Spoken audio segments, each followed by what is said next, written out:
Ya, ahora sí.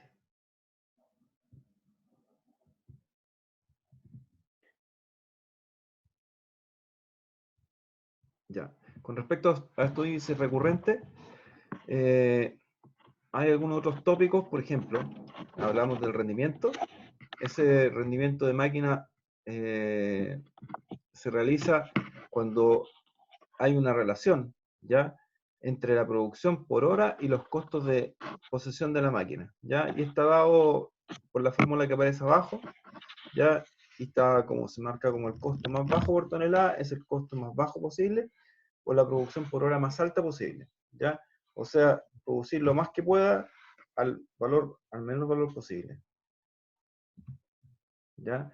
Otros conceptos que nosotros también mencionamos, y ustedes eh, lo van a ver en el laboratorio y en muchas partes nuevamente, ya se habla de la densidad in situ y de la densidad esponjada, y aparece una tercera densidad que es la densidad compactada.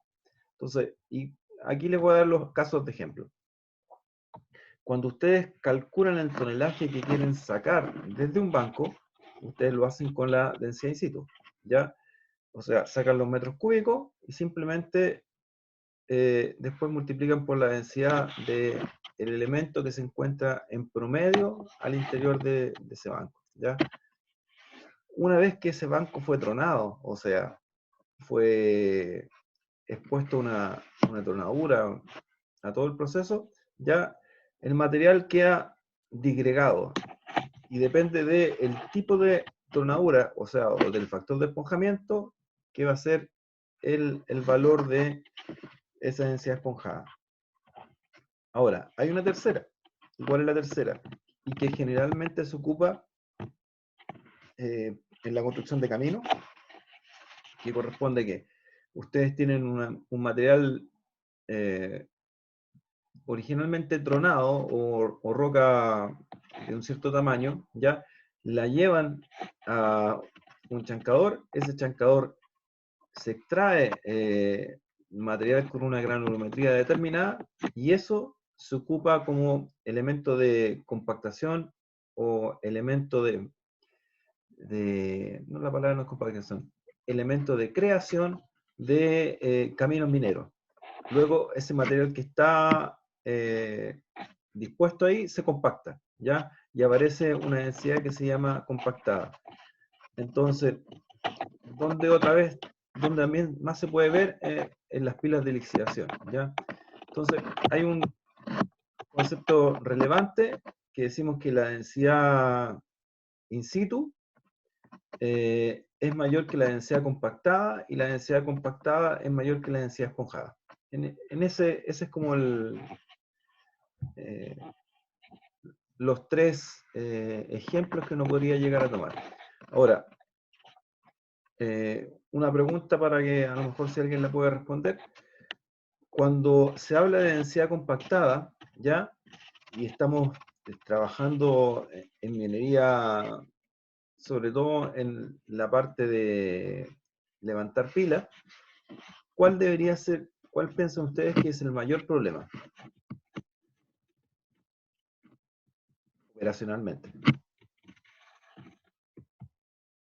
¿Alguien? Vamos preguntando a uno entonces. Ángelo, que aparece primero en la lista ahí. ¿Tiene el micrófono? Sí, profe, disculpe, ¿cuál era la pregunta? La pregunta es la siguiente. ¿Cuáles son los problemas que conllevan tener el efecto de la densidad compactada? ¿Ya? O compactar material. Si lo llevamos tanto a rutas como lo llevamos a pilas de lixiviación. Problemas operacionales.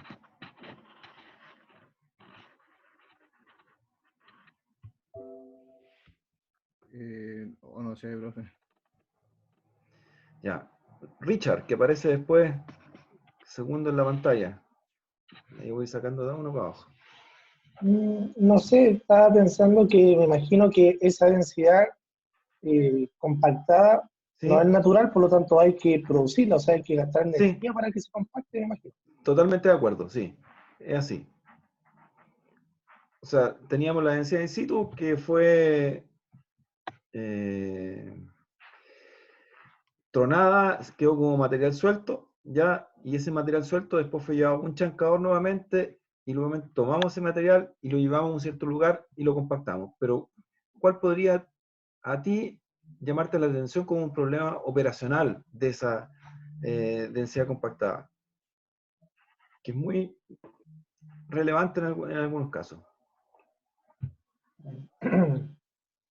¿Qué se te ocurre? Profesor, Sí, adelante, dime, Esteban.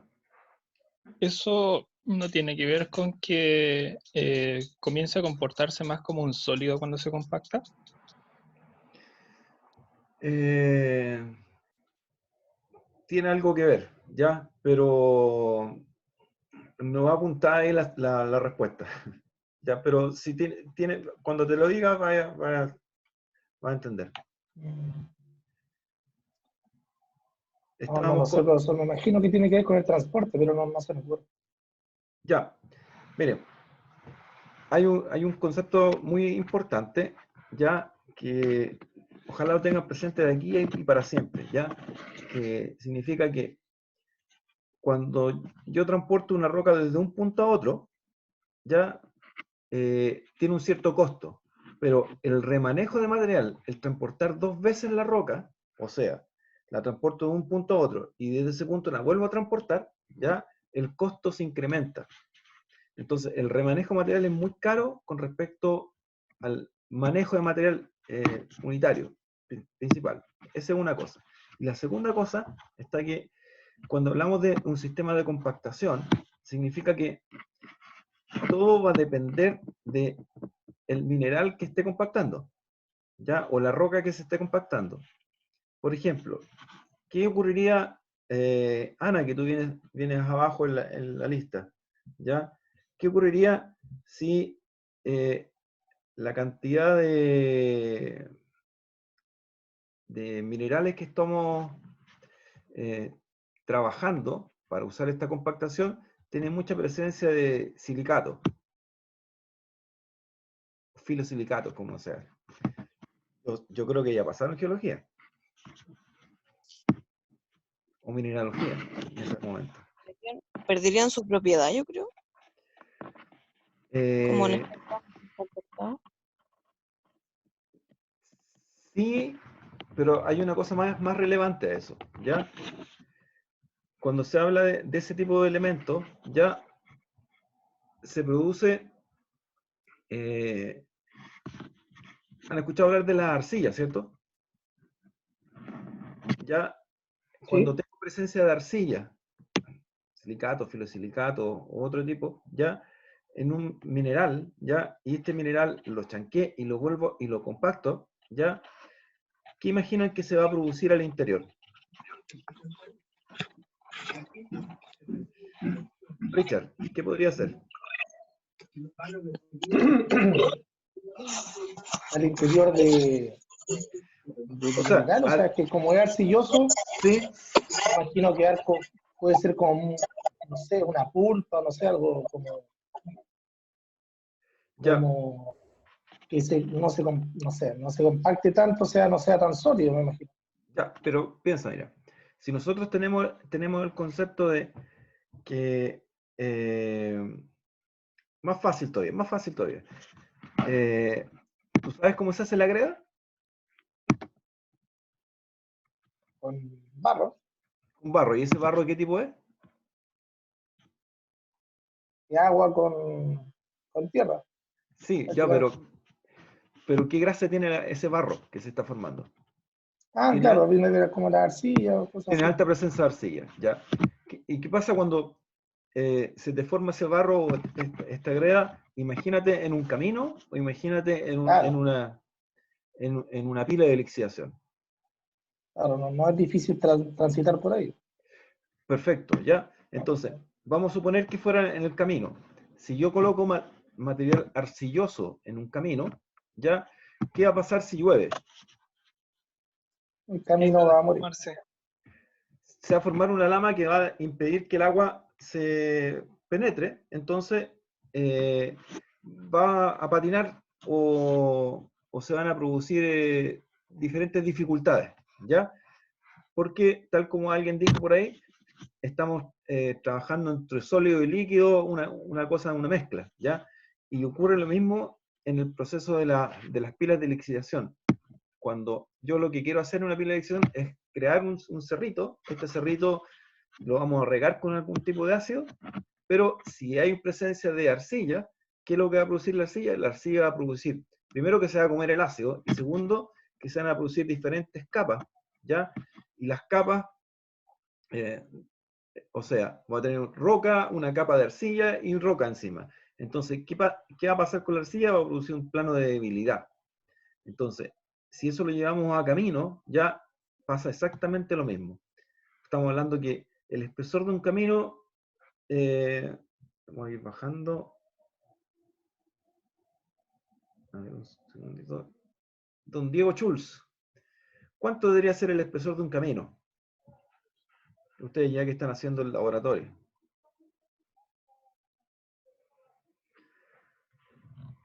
Don Diego, ¿tiene micrófono, no? Sí, sí, profesor. Ya.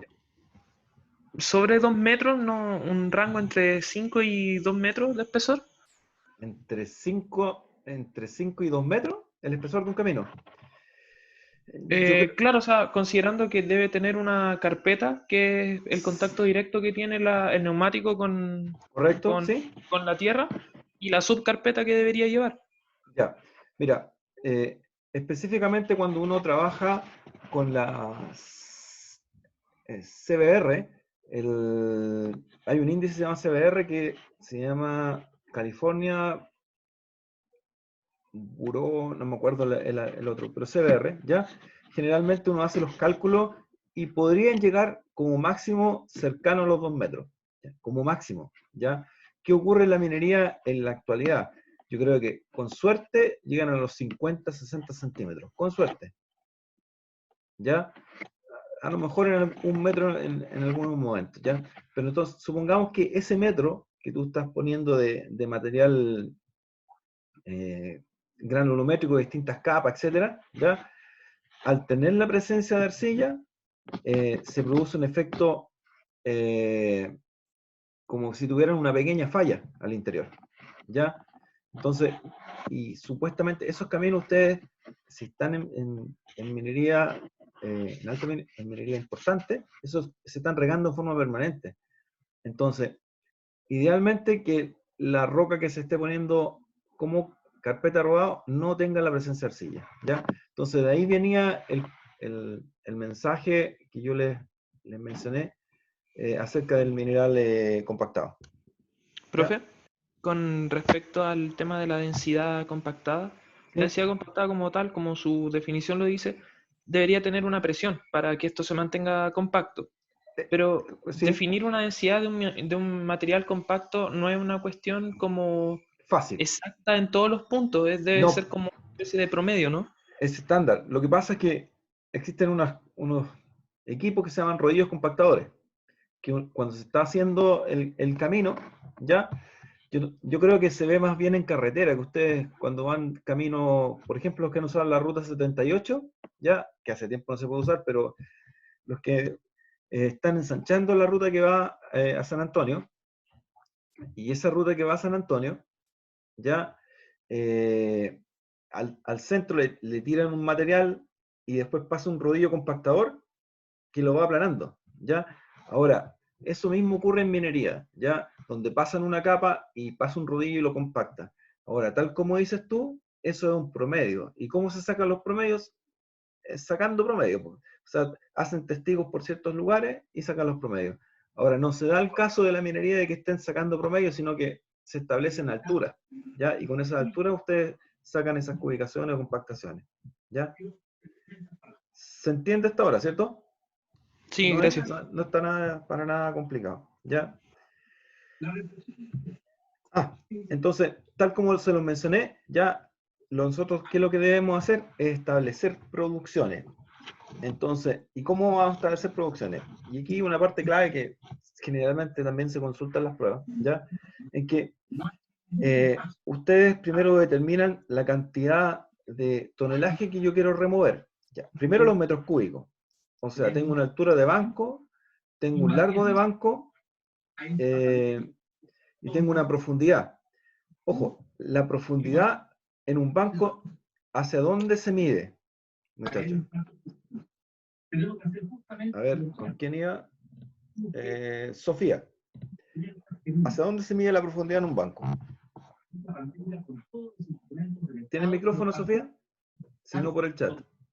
Responsabilidad y colaboración de la ciudadanía, sin la cual la lucha nunca va a ser. Alguien está con micrófono abierto, estamos escuchando el Mañalit. Mentiroso, hablando. Ya, pero, muchachos, la pregunta es, ¿cómo nosotros medimos la profundidad en un banco? ¿Y de dónde hasta dónde se mide? ¿Cuál es el concepto?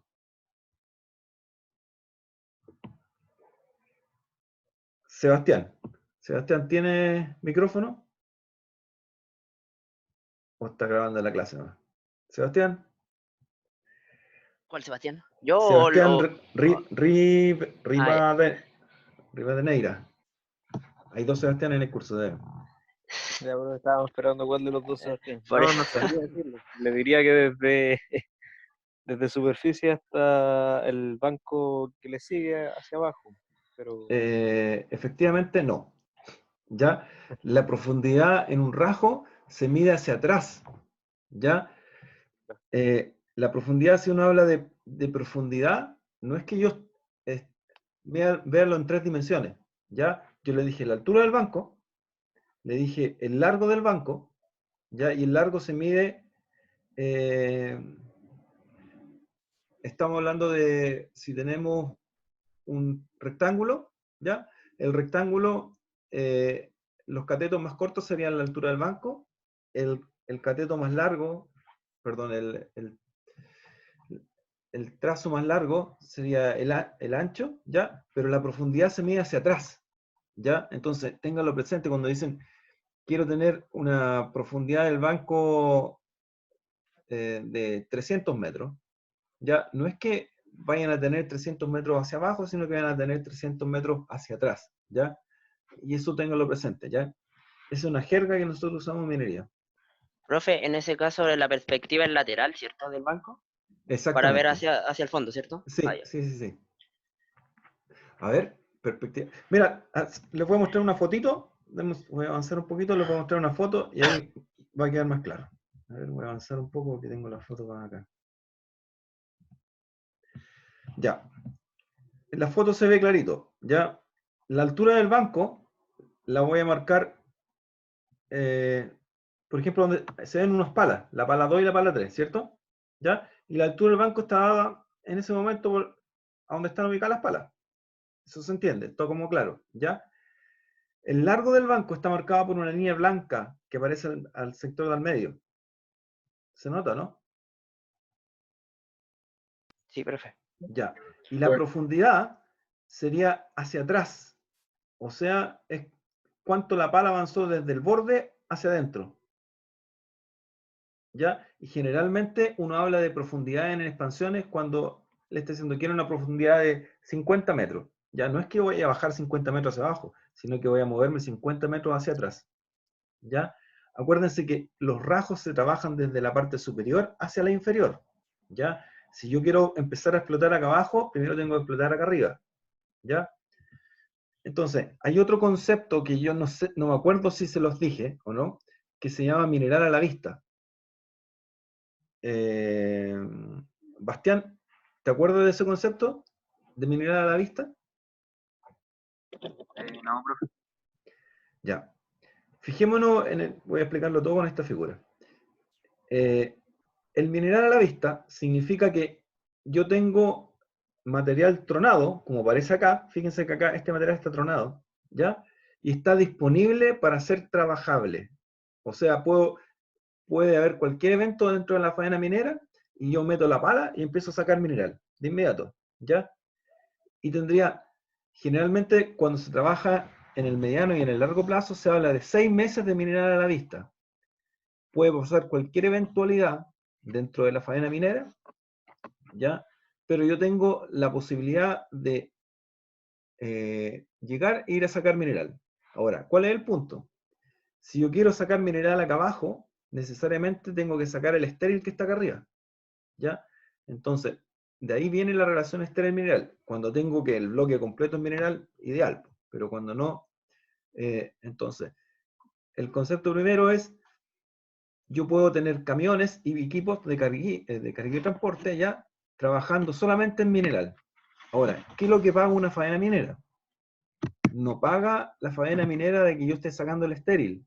El estéril, claro, es parte de la producción, pero a mí lo que me paga es que yo estoy sacando mineral. Con mineral yo hago que los flujos de caja sean positivos, ¿ya? Pero para sacar el mineral debería sacar el estéril, ¿ya? Entonces, sigamos viendo la figura, ¿ya? Y la figura, tenemos una pala 1 trabajando acá abajo, ¿ya? Una pala 2 y una pala 3. Entonces, le vamos a preguntar a otra persona de las que está aquí. Vamos para arriba. Ya. Hernán, ¿tienes micrófono? O Germán, perdón. Germán Orellana. ¿Estás con micrófono? Parece que no. Carlos Andrés. ¿Estás con micrófono? Sí. Perfecto. Carlos, de la figura que tú estás viendo ahora en pantalla, ya aparece, si te fijas en la parte superior, hay una, dice estéril en la parte izquierda, ya, y abajo dice mineral. ¿Ya? ¿Me puedes decir a qué corresponde esto? ¿A una fase, a una expansión, a una tronadura? Y si me puede indicar por un pitch final.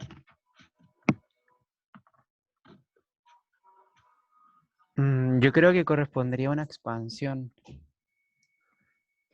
pero no estoy seguro, en verdad. Ya. Entonces, primero, ¿se acuerdan que yo le dije que un conjunto de bancos, un conjunto de tronaduras componen un banco? Ya vamos a partir por esa definición, ¿ya? Entonces, tenemos en la parte superior pala 2 y pala 3, donde tengo una tronadura por un lado y tengo una tronadura por otro lado, ¿ya? Entonces, y están todos en la misma cota. Entonces significa que eso corresponde a un banco. Y tal como dice la definición, este conjunto de tronaduras corresponde a un banco. Ahora, un conjunto de bancos, ¿a qué es lo que corresponden?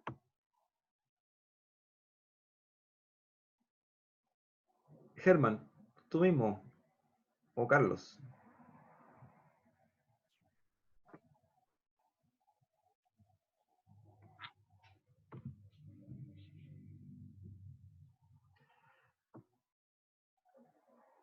Ya, un conjunto de bancos corresponden a una expansión, ¿ya? Y un conjunto de expansiones corresponden a una fase. Entonces, acá lo que tengo, si se fijan en la parte de atrás, ¿ya? En la parte de atrás viene marcado un conjunto de bancos que están marcando una expansión, ¿ya? Y acá tengo en la parte de arriba un trabajo y en la parte de abajo tengo otro trabajo, ¿ya? Esas son dos expansiones, ¿ya? Ahora, ese conjunto de expansiones, al final van a dar el total que todo esto de forma completa me va a dar una fase. Y si yo lo miro por el otro lado, en el otro lado del pit, ¿ya? Voy a tener otra fase diferente, ¿ya? Entonces, lo que tengo acá es una expansión en la parte superior y acá tengo otra expansión en la parte inferior, ¿ya? Fíjense que si yo me quiero expandir acá arriba, ¿ya? Significa que esa expansión se va a continuar y se va a proyectar hacia atrás, ¿ya? Y lo que tengo que si acá me corrí 60 o 80 metros hacia atrás en profundidad, ya esos 80 metros van a ir bajando en forma consecutiva hasta llegar a la parte inferior, ¿ya? ¿Qué otra cosa se puede apreciar acá? Simplemente que ahí no está se ve muy lejos, pero acá hay una rampa de acceso, ya que está pasando por varios bancos, ya, y va por aquí, y llega por acá, ya, y llega por acá, se da la vuelta y va por este lado delante de la pantalla y llega hasta el fondo, ¿ya? Entonces, una cosa relevante que ustedes tienen que ver en un rajo es simplemente es que siempre deben tener acceso, el acceso a los bancos, ¿ya? Si ustedes hacen una tronadura y no tienen acceso al banco inferior, está mal hecho el diseño, ¿ya? Entonces, paso a paso, expansión por expansión, ustedes siempre tienen que darle acceso a los bancos. Ya, voy a devolver un segundito para atrás. Estábamos aquí. Vamos acá, ¿ya?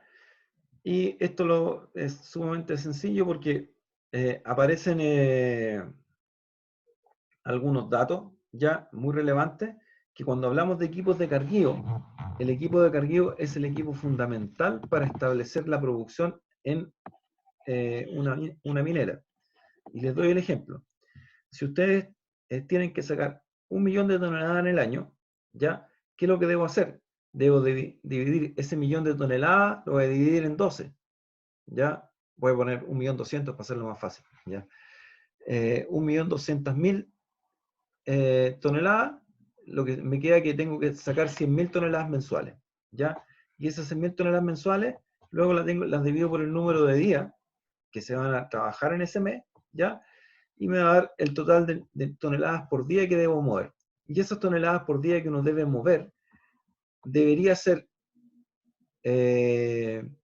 muy cercano, ¿ya? Idealmente con un delta muy pequeño, ¿ya? Con la capacidad de tonelaje que tenga en los equipos de cargueo.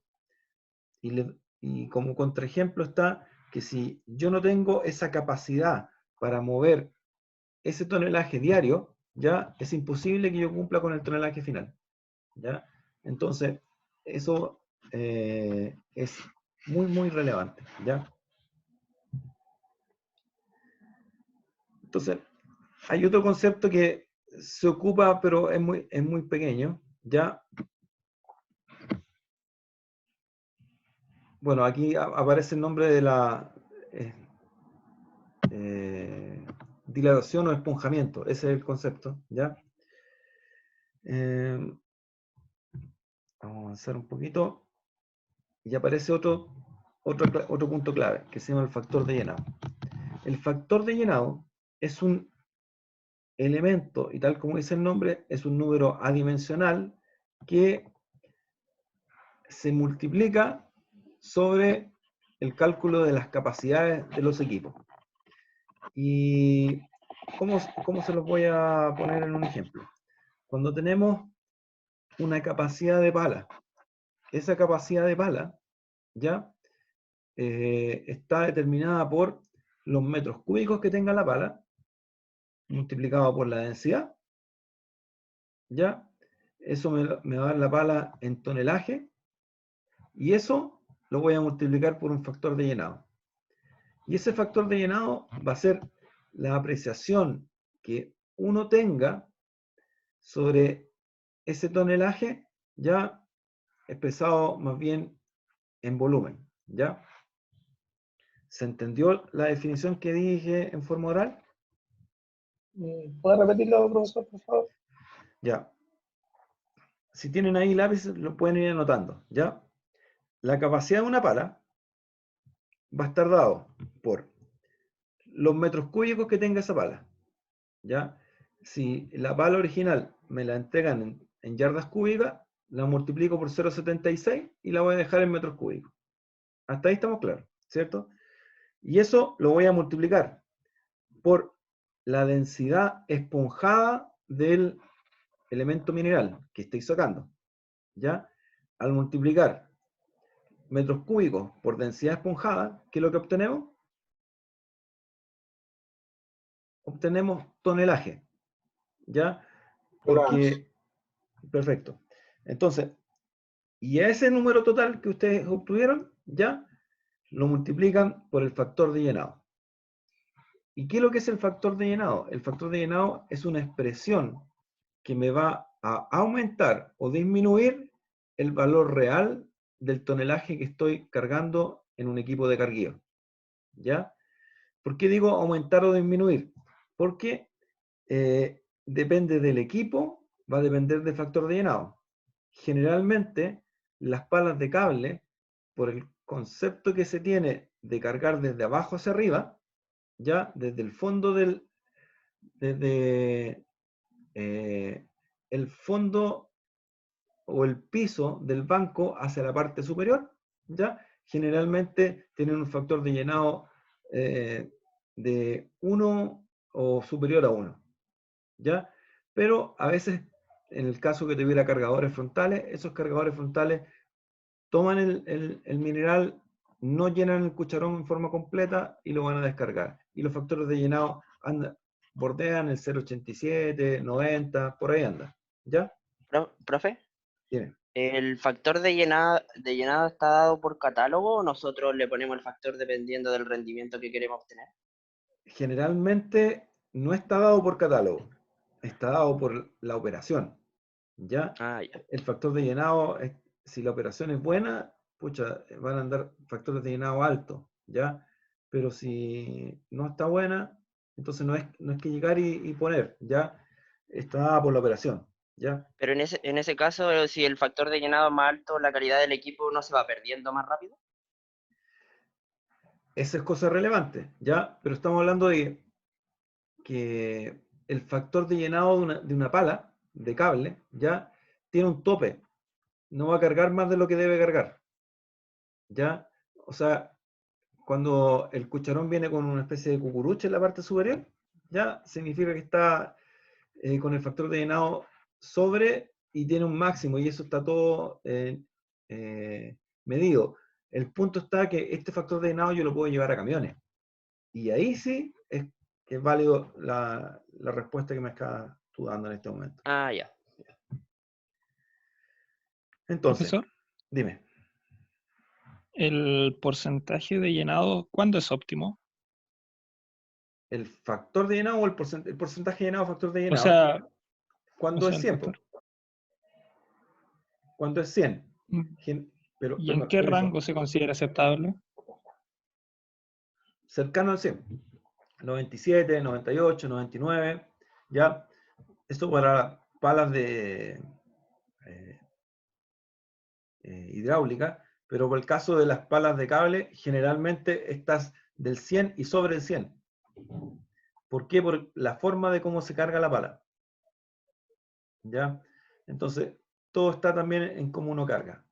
¿Ya? Ahora viene el segundo ejemplo, ¿ya?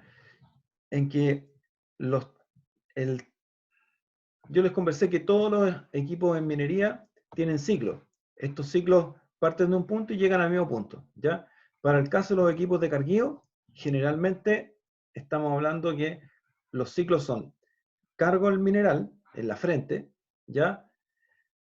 Me giro y me posiciono y dejo el mineral sobre el equipo de transporte, ¿ya? Y luego, nuevamente, me giro y me posiciono y dejo el mineral, dejo la pala o el cargador frontal en la frente nuevamente, ¿ya? Entonces, es muy pequeño el ciclo, ¿ya? Generalmente dura entre menos de un minuto a un minuto y medio, como máximo, y depende del equipo que uno esté trabajando.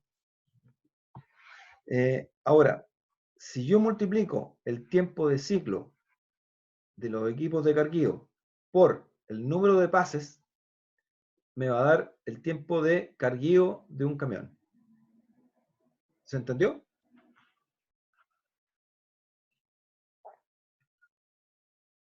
No contesta nadie. ¿El número de pases sería las veces que se cargó el camión? Exactamente. Exactamente. Número de pases o vez que uno carga el camión, ¿ya? Hasta que se complete. Por ejemplo, si un camión tiene 400 toneladas y una pala hace 90 toneladas, ¿ya? Yo divido los 400 por 90 y me da 4, algo. ¿Cierto? Entonces, el número de pases son 4. La pregunta es, ¿por qué no 5? Franklin, ¿podría responder?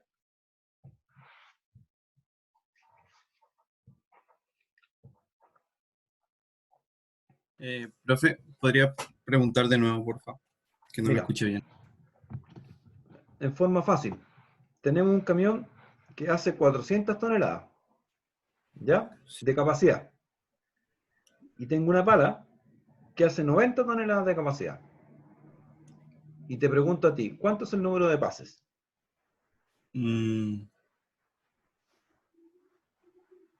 3. ¿Y cómo lo sacaste? Multipliqué 90 por 3. Y te da por Pero ser no, 90 serían 4. 4. Para Ya, que me dé 370. sí, ahí estamos mejor. Ya. Entonces, lo que hago, tomo la capacidad del camión y la divido por la capacidad de la pala. Y me quedo con el Pero, número, profe, y me quedo con el número entero. ¿Ya? Por ejemplo, eran 400 y lo dividí por 90. ¿Ya? Y me debería dar 4, algo. ¿Ya? Y ahí viene la pregunta. ¿Ocupo 4 o ocupo 5? ¿Y cuál sería la respuesta? 4, porque si ocupo más, los neumáticos no soportan eso y pierden la garantía. Ya, ¿O no? perfecto. ¿Ya? Pero, Bajaría la ¿cuánto? capacidad del camión. Sí. Y Con mira 4, acá, porque si no le he hecho más, no tiene la ya. capacidad para soportar más. Miremos acá el juego, porque acá es súper relevante porque generalmente también lo pregunto a veces. ¿Ya? Yo no tengo la calculadora a la mano, pero si alguien lo puede ir haciendo, ¿ya? Vamos a seguir con el mismo ejemplo, ¿ya? De las 400 toneladas y de las 90 toneladas, ¿ya? Entonces, 400 dividido por 90, ¿cuánto te da? 4 puntos algo, ¿no? 4,44 periodos. O sea, 4,44, sí. ya. Entonces, al final yo digo que el ciclo serían 4 veces, ¿ya? El número de pases, perdón. Entonces, ¿qué pasa si yo le echo 5?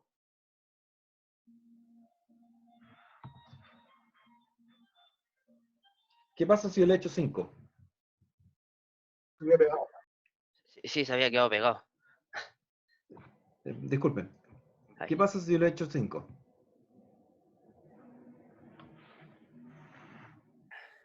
Se le escucha medio cortado, profesor. ¿Lo puede repetir, por favor? Tengo problemas con la internet, muchachos, pero me van a...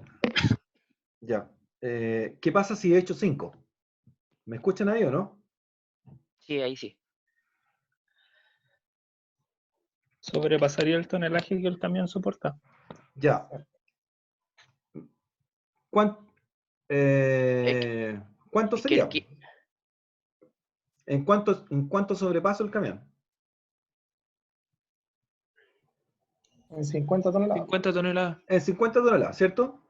Y ahora, ¿cuánto soporta el camión como máximo? ¿Se acuerdan que 400. 400, pero hay un pero.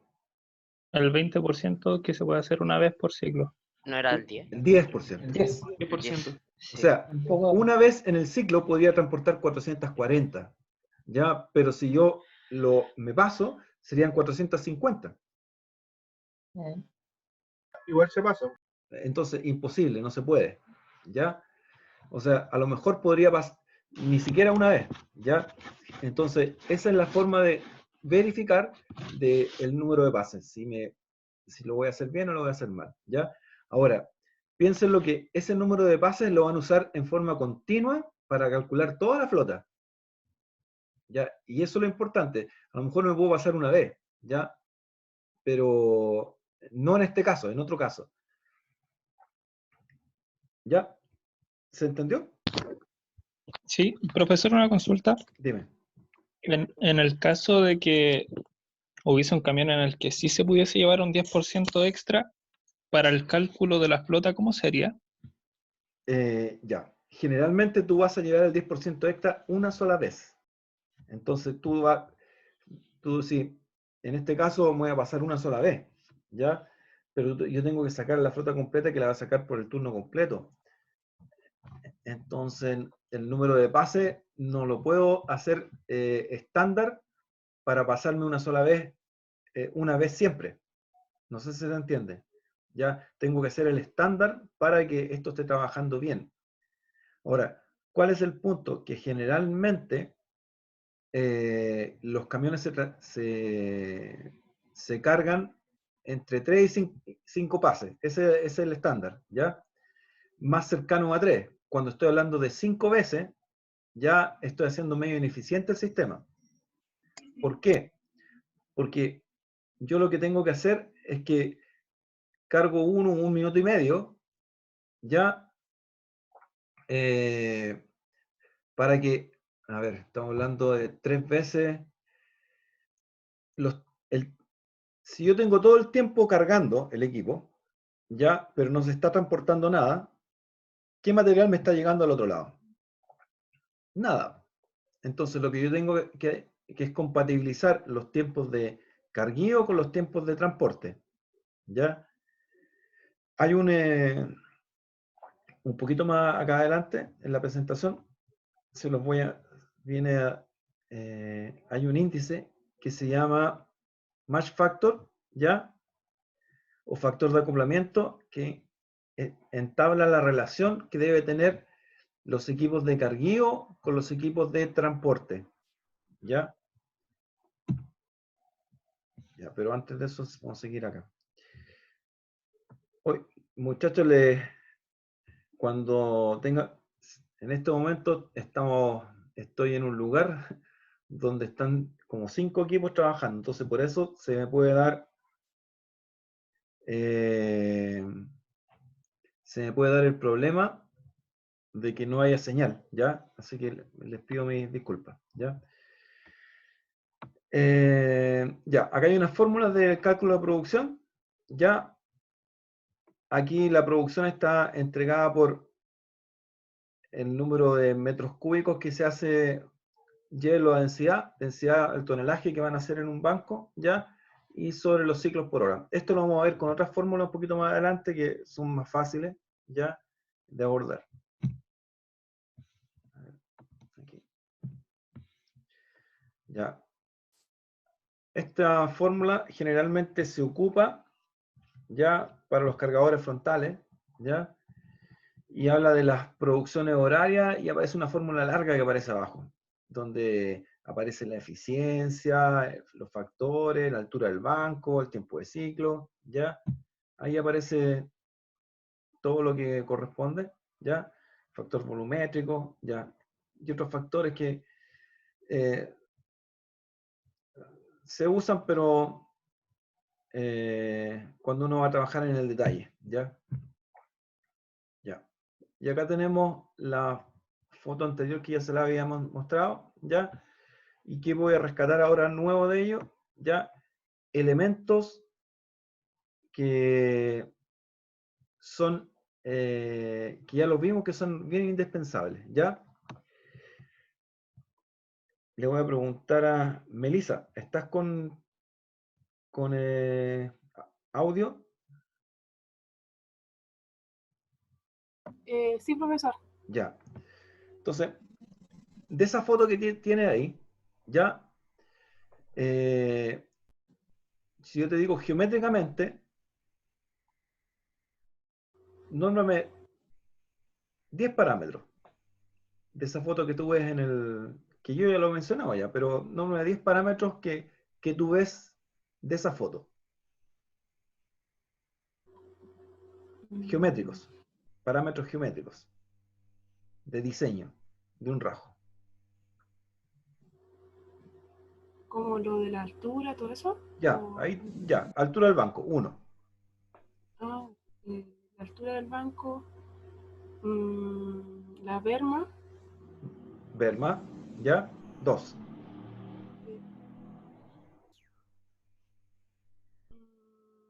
El ancho. ¿El ancho? ¿El ancho de qué? Hay varios anchos. No sabría. La profundidad del Ya, la banco. profundidad, ya, 3. Ya.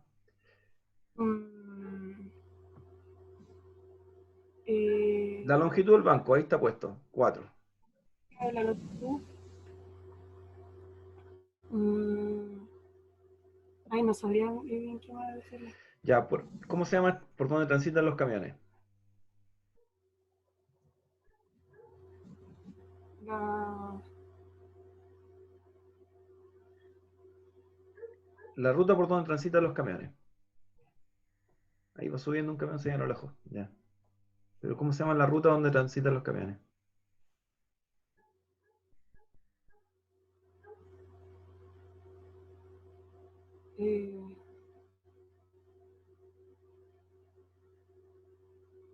No sé. La ruta de camino donde transitan los camiones son las rampas, ¿ya? Las rampas tienen un porcentaje pendiente, ¿ya? Tú mencionaste el ancho. Tengo el ancho de la rampa, ¿ya? Y tengo el ancho de la zona de carguío. Otra cosa que más también podemos ver de la misma foto, ¿ya? Aquí hablaste de las bermas, acá tengo bermas. No sé si se ve el mouse ahí que está moviéndose. Tenemos bermas acá que ya están terminadas, ¿ya? Y ahí atrás tenemos otras bermas, ¿ya? Que son las bermas ya finales. ¿Alguien más podría mencionar algún otro parámetro? El ángulo de talud también se podría... El ángulo de talud. Tomo desde acá hasta el fondo y arriba, ¿ya? Si yo le coloco más rampas entre medio, el ángulo de talud va siendo más bajo, ¿ya?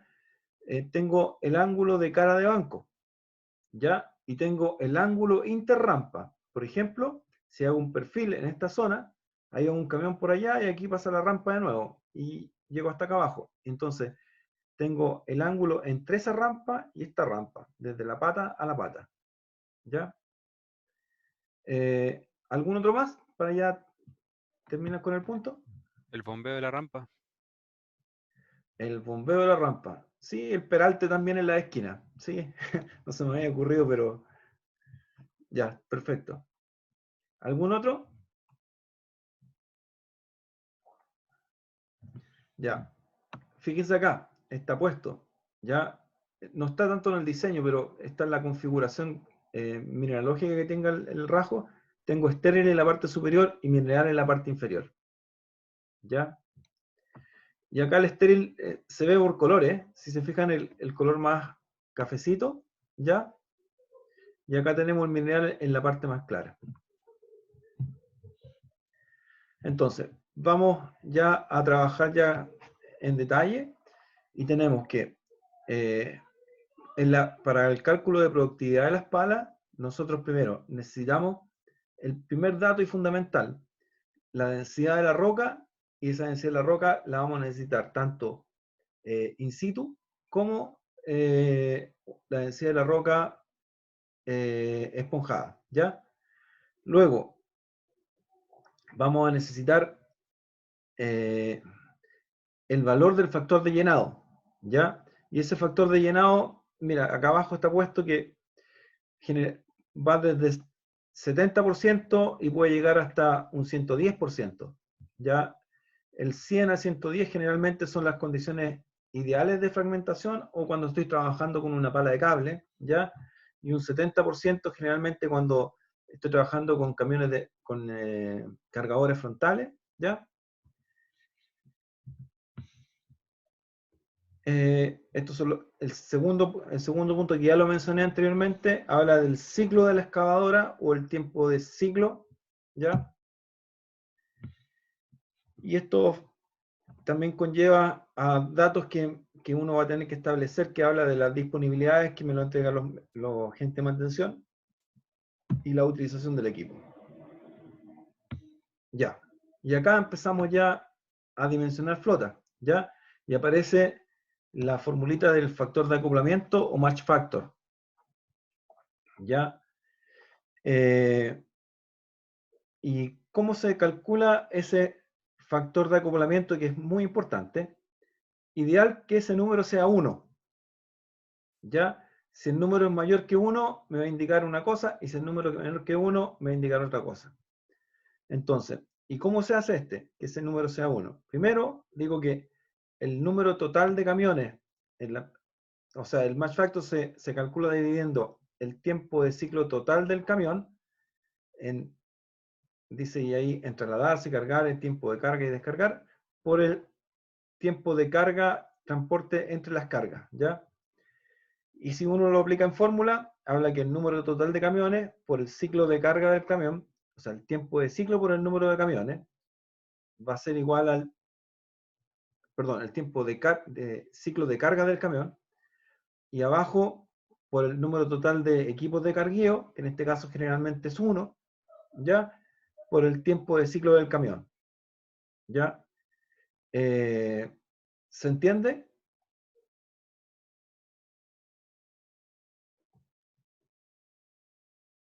Sebastián.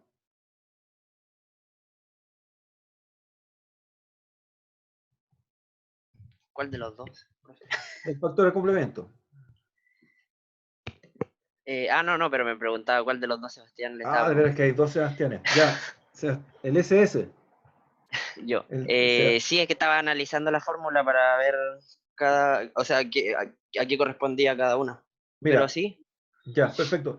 Fíjate en la parte inferior del factor de acoplamiento, ya, que generalmente el número de camiones va a dar un número 11, 12, 6, 5, lo que sea, ya, pero el número total de cargadores siempre está dado, va a ser generalmente 1, ya, porque yo estoy calculando la flota, no para un sistema completo, sino que estoy calculando la flota para un sector, ya, o por lo menos así lo hacemos en este ramo, ya.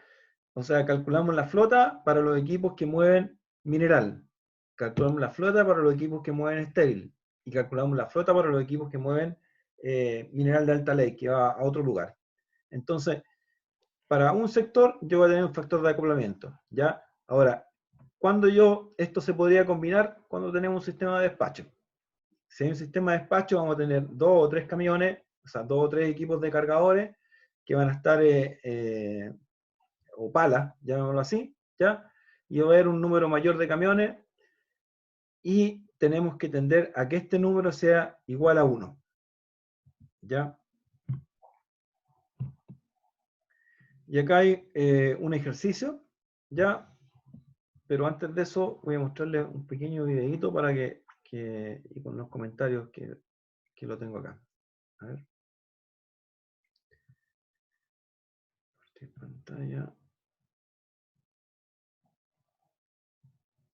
Y vamos a ver.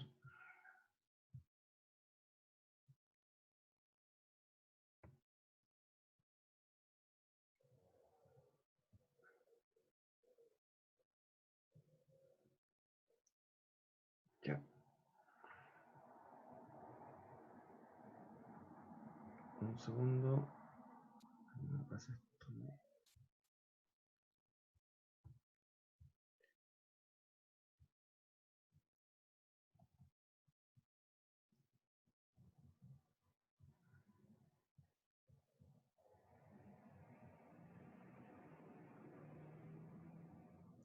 Ya, hay un concepto que aparece acá, es muy importante, ¿ya?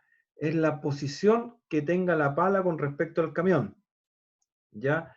Esa posición que tiene esta pala con respecto al camión, yo puedo tener la carga en la forma central y puedo tener camiones al lado derecho y al lado izquierdo. Lo que estoy haciendo ahí es ganar tiempo, ¿ya? Entonces, también existe una ingeniería de la posición de la pala respecto al camión, ¿ya? Están viendo la imagen, ¿cierto? Sí. Sí, profe. Se ve. Fíjense, ahí viene el camión, se va a posicionar, se posicionó,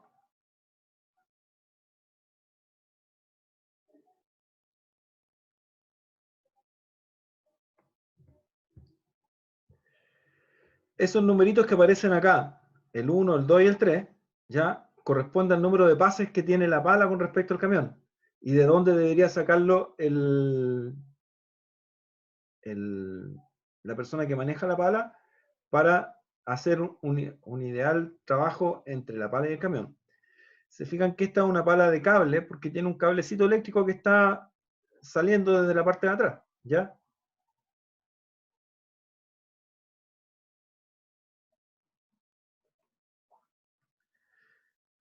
Entonces, otra cosa relevante es el ángulo de giro que tiene la pala, ¿ya? Fíjense que desde aquí hasta acá son casi 90 grados, ¿ya?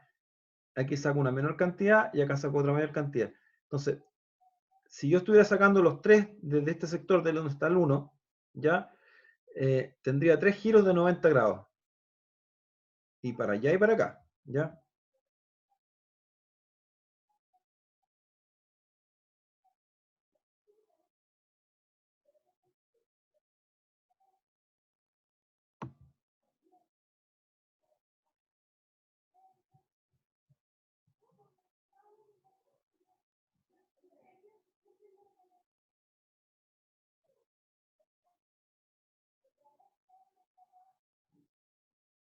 Uno, 2 y 2. Fíjense cómo va el camión.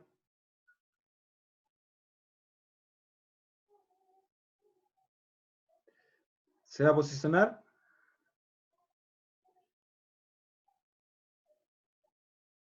Carga la 1. Carga la 2. Carga la 3. Vuelve al centro. No se detiene. Carga la 1. Carga la 2. Y carga la 3. Ya. Y acá, fíjense que el camión que entró por el lado, la parte superior, ya, entró debajo de un arco. Ya, generalmente son dos postes que se colocan que tienen una altura de 7 o 8 metros, ya, que se colocan específicamente para el tránsito de los equipos de transporte, ya, y es para que obviamente no pasen por arriba del cable porque si no lo van a cortar.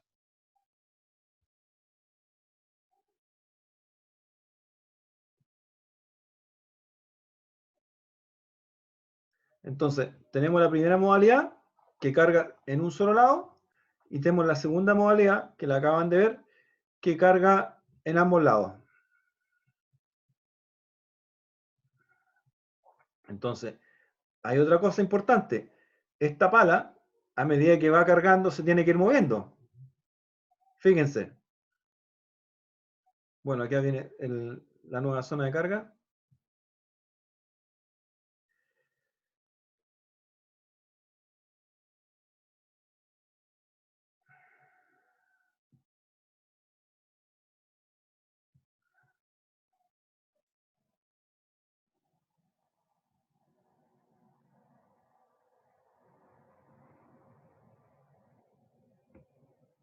Ya. Carlos Orellana. Perdón, Andrés, Germán Orellana. ¿Tiene micrófono, no? No me contestaban todo el rato. Matías Otarola. ¿Tiene micrófono? Sí, profe. Ya. Matías, en este pequeño video que estamos viendo, ya, ¿qué tú puedes decir acerca de la posición de este camión en la zona de carga? Mm, o sea, que no hace como el tiempo de ciclo de aculatamiento, a diferencia de lo Exacto. otro. Sí, perfecto. Entonces, ¿crees que es eficiente o no eficiente? No sé, no sé si tanto porque se podría compensar como con los giros que hace la pala. También Ya, son mayores al otro. exactamente. Mira, tal como todo perfecto la respuesta. Mira, eh, si uno compensa ya el tiempo de aculotamiento del camión con el giro de la pala, por ejemplo, el camión se podría aculotar acá, ya, y el giro de la pala sería menor, porque acá tenemos un giro de casi de 180 grados. Si se fijan, desde un lado hasta otro lado donde se fue la pala, ya. Entonces, uno tiene que tener bien presente el cómo entra, sale el camión, cómo se posiciona y los tiempos que hay acá, ¿ya? Si este camión queda acá recto y se detiene y los 180 grados que gira la pala no compensan el aculatar el camión, está bien. Pero si acá tuviera camiones en cola, eso seguro tiene que estar aculatado, ¿ya? Porque el giro de la pala tiene que ser menor. Pero en este caso no tenía camiones, tenía un solo camión.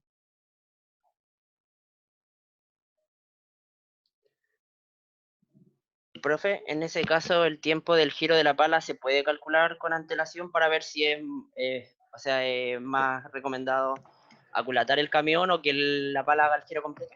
Exactamente. Y lo otro es el espacio físico. Ya, si tengo el espacio físico para ir posicionando el camión, ¿ya?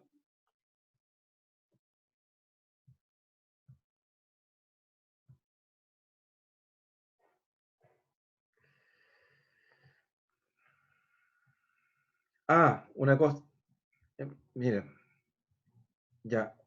Hay una norma de seguridad que no se lo había mencionado, ya, que siempre las orugas de la pala tienen que estar en forma perpendicular a la cara del banco. Por cualquier cosa, viene un derrumbe, siempre en forma perpendicular a la cara, ¿ya?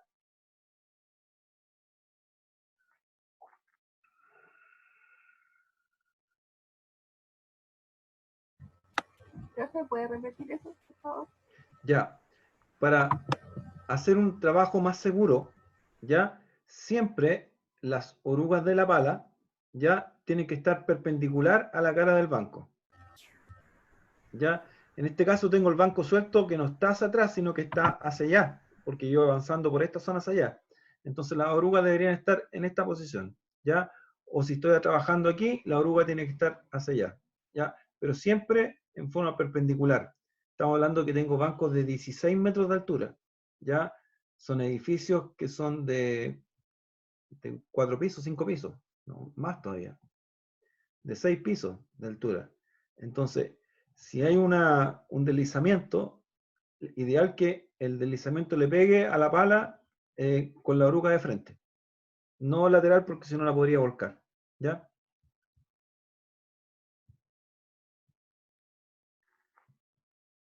En ese caso la pala hace como medio de amortiguación de del Claro. material, ¿o no? Claro, idealmente que no pasara nada, pero la pala también no es tan liviana, entonces amortigua lo que vaya a caer hacia atrás. Aquí sacó la 2, ¿se fijaron o no? Este sería más ideal que el anterior.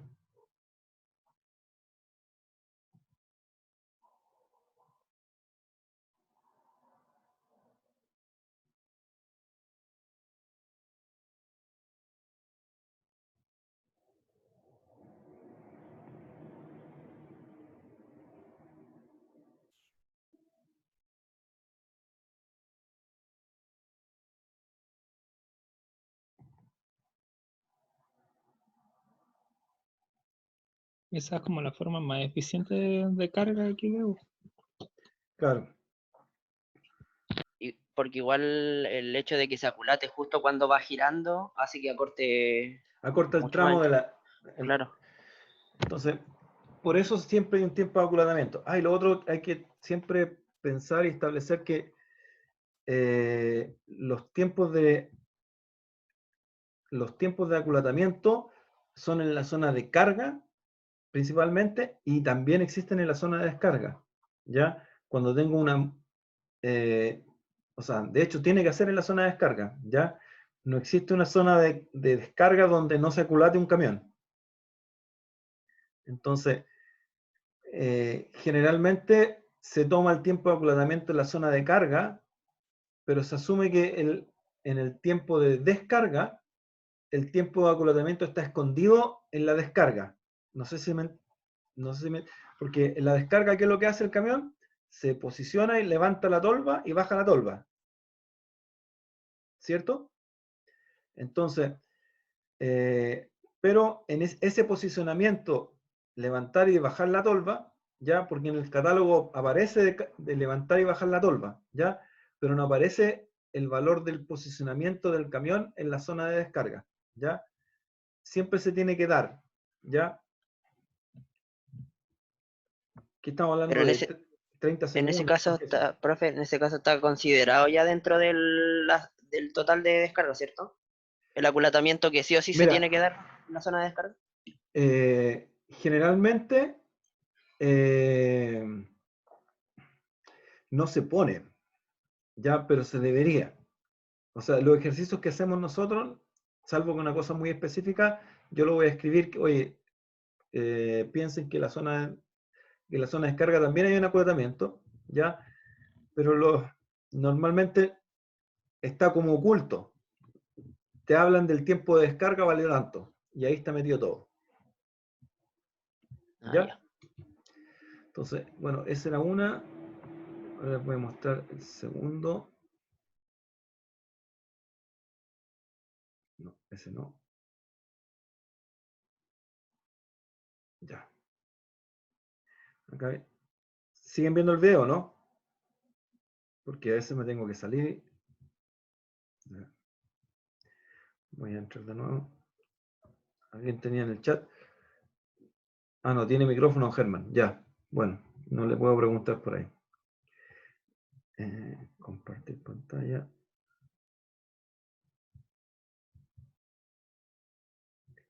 Ya, aquí vamos a ver este otro.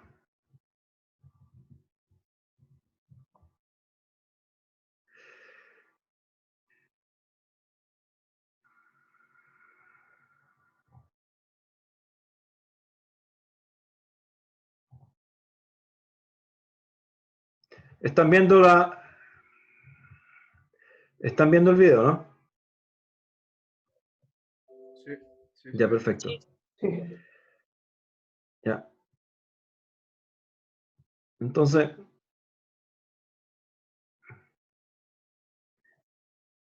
fíjense en la pala, el movimiento que hace, cómo entra y cómo se levanta y cómo sale el balde. Y le puedo preguntar a alguien que tenga micrófono. ¿Benjamín tenía micrófono? Sí, profe. Ya, Benjamín. Nosotros hablamos del factor de llenado de una pala. Ya. En este caso, ¿cómo sería? ¿Qué valor podría tener? Más del 100%. Más del 100%. ¿Ya? Fíjate cómo va el balde, repleto. ¿Y dónde posiciona la carga? En el centro. ¿Ya? Entonces ahora queremos ver cuánto es el número de pases. Creo que son 3.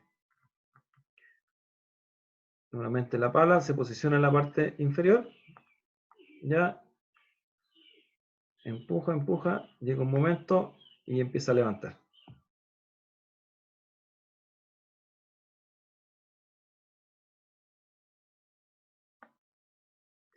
Y si se fijan, estamos trabajando acá, en este gráfico, ¿ya?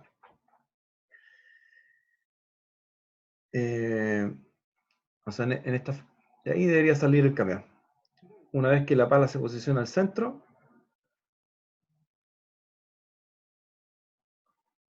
y ahí se fue el camión.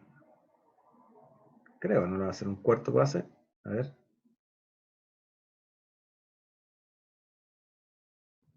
No, en la parte de atrás.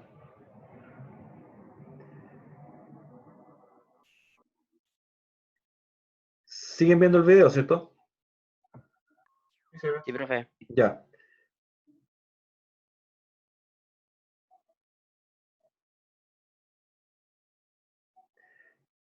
Ahí tenemos la carga. Entonces, este es una carga por ambos costados de la pala. ¿Ya? Y si se fijan, la pala terminó de cargar e inmediatamente se vino a cargar el otro camión. ¿Ya? Pero siempre hay un delay, hay un tiempo que se pierde, ¿ya? Ahí va la segunda palada. Ya. Y vamos a la tercera palada.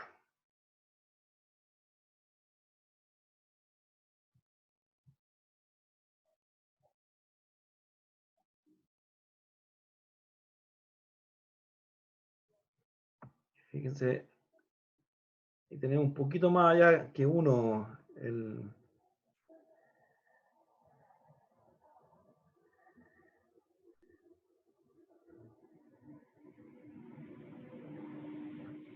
¿ya? O sea, con 3 palas de esta, uno llena el camión, ¿ya?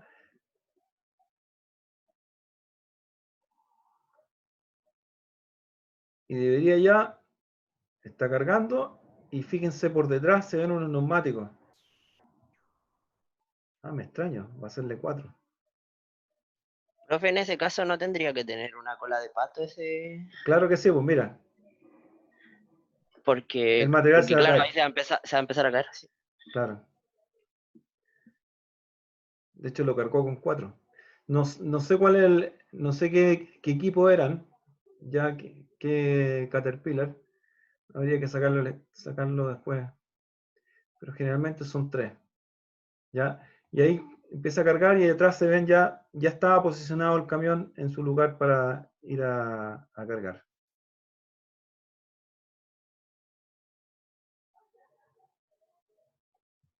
Entonces, ¿cuál es la idea? La idea es que el equipo más caro de la faena minera, el equipo que te entrega, en este caso, los resultados con el cual yo voy a medir las producciones a final de año, ya es la pala. Y esta pala no debería de tomar detención, y como si ustedes han visto en este pequeño trabajo que tienen estos 2 equipos, 3 equipos, ¿ya? La pala no se ha detenido. Ya todo el momento ha estado moviendo el balde, ya girando. Bueno, la pala es una pH, significa que, bueno, debe ser una XPC 1100, una cosa así. Profesor, Ya. y ahí para el cambio de turno, ¿cómo lo hacen? Se producen 2 situaciones en el cambio de turno. Un poquito antes de que termine el turno, ya se bajan esta persona y llegan en camioneta y se lo llevan. ¿Ya? Se lo lleva la persona en camioneta y mientras este se va yendo, viene llegando el otro. Mira, todo depende de la... Parece que cargó 4. Los camiones deben ser un poquito más Pero grandes. el tiempo de cambio de turno está considerado igual dentro del tiempo. Sí, Así que igual en teoría son no varios, debería afectar tanto. no afecta tanto, no sé, son varios minutos que están puestos ahí. ¿Ya? Ya, muchachos. ¿Se entendió los movimientos de los equipos de cargueo, cierto? Sí, profe. Ya, perfecto. Ahora vamos a dejar de transmitir pantalla. Ya. Eso era lo que teníamos que ver por ahora en la mañana. Ya.